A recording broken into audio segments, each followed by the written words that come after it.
കോൺഗ്രസിൽ ഖദർ തർക്കമാണ്. യുവനേതാക്കൾ ഖദറിനെ കൈവിട്ട് ന്യൂജൻ ഡ്രസ്സുകളിലേക്ക് മാറിയെന്ന ആശങ്ക കോൺഗ്രസ് നേതാവ് അജയ് തറയിലാണ് ആദ്യം പങ്കുവച്ചത്. എന്നാൽ ഈ വിമർശനം തള്ളി യൂത്ത് കോൺഗ്രസ് നേതാക്കൾ രംഗത്തെത്തി.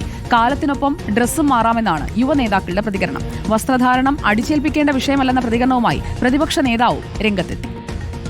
സ്വാതന്ത്ര്യ സമരം നൽകിയ ആവേശവും ഊർജവും നെഞ്ചേറ്റിയ കോൺഗ്രസുകാർ വർഷങ്ങൾക്കിപ്പുറവും ഖദറിനെ നെഞ്ചോട് തന്നെ ചേർത്തു. തൂവെള്ള ഖദർ ഷർട്ടും മുണ്ടും കോൺഗ്രസ് നേതാക്കളുടെയും പ്രവർത്തകരുടെയും ഐഡന്റിറ്റി കൂടിയായി. എന്നാൽ കാലം മാറി. കാലത്തിനൊത്ത് കോലവും മാറേണ്ടേ? യുവ കോൺഗ്രസ് നേതാക്കളിൽ പലരും ഖദർ മാറ്റി കളർ വസ്ത്രങ്ങളിലേക്ക് ചുവടുമാറ്റി. ഈ ട്രെൻഡ് മാറ്റം പക്ഷേ 15-ാം വയസ്സ് മുതൽ ഖദറിട്ട് തുടങ്ങിയ കോൺഗ്രസ് നേതാവ് അജയ് തറയിലിന് അത്ര ദഹിച്ചില്ല. ആദ്യം ഖദർ മാറ്റും, പിന്നെ കോൺഗ്രസിന്റെ ആശയം തന്നെ മാറ്റും. അജയ് തറയിലിന്റെ ആശങ്ക ഇതാണ്: ഖദറിടാതെ നടക്കുന്നതാണ് ന്യൂജൻ എന്ന് ആരെങ്കിലും ധരിച്ചിട്ടുണ്ടെങ്കിൽ അത് മൂല്യങ്ങളിൽ നിന്നുള്ള ഒളിച്ചോട്ടമെന്നും ഡിവൈഎഫ്ഐക്കാരെ എന്തിനു മാതൃകയാക്കുന്നുവെന്നും അജയ് തറയിലെ കോൺഗ്രസുകാരൻ പൊട്ടിത്തെറിച്ചു. ഖദറിനെ മറന്ന ന്യൂജൻ നേതാക്കളെ ഉന്നമിട്ട് അജയ് തറയിൽ തുടങ്ങിയ വിമർശനം കോൺഗ്രസിൽ പ്രത്യയശാസ്ത്ര തർക്കം തന്നെയായി.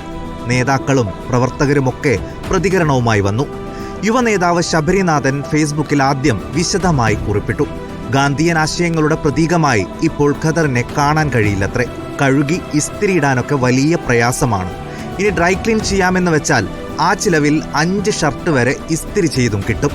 പിന്നെ വസ്ത്രം ഏതായാലും മനസ്സ് നന്നായാൽ മതിയെന്നും അജയ് തറയിലിന് ശബരിനാഥന്റെ മറുപടി. ചർച്ച പിന്നെയും കൊഴുത്തു. ഖദർ മാത്രം അണിയണമെന്ന് പറയുന്നവർ കാലത്തിന്റെ മാറ്റൊലി കേൾക്കാത്തവരെന്നായിരുന്നു യൂത്ത് കോൺഗ്രസ് നേതാവ് അബിൻ വർക്കിയുടെ ഒളിയമ്പ്. രാഹുൽ ഗാന്ധി പോലും മറ്റു വസ്ത്രങ്ങൾ അണിയുന്നുണ്ടല്ലോ എന്ന ന്യായീകരണവും. ഒടുവിൽ പ്രതിപക്ഷ നേതാവും ഖദർ ചർച്ചയെ തള്ളി. വസ്ത്രധാരണം അടിച്ചേൽപ്പിക്കേണ്ട വിഷയമല്ലെന്ന് വി.ഡി. സതീശൻ. വസ്ത്രധാരണത്തിലൊന്നും ഒരു റെസ്ട്രിക്ഷൻ കൊടുക്കാറില്ല. സ്വാതന്ത്ര്യ സമരവും നടക്കലല്ല. അത് അന്നത്തെ കാലത്തിൽ ഒരു പ്രതീകമായിട്ടാണ് ഖദർ ധരിക്കുന്നത്. അത് ഖദർ ധരിക്കുന്ന ചെറുപ്പക്കാരുണ്ട്, ഖദർ ധരിക്കാത്തവരുണ്ട്. ഞങ്ങൾ വസ്ത്രധാരണത്തിലൊന്നും ഒരു റെസ്ട്രിക്ഷൻ കൊടുക്കില്ല. എന്തായാലും അജയ് തറയിൽ തുടങ്ങിവെച്ച ഖദർ ചർച്ച ഇനി എങ്ങോട്ടെന്നത് കാത്തിരുന്നു തന്നെ കാണാം. News desk reporter.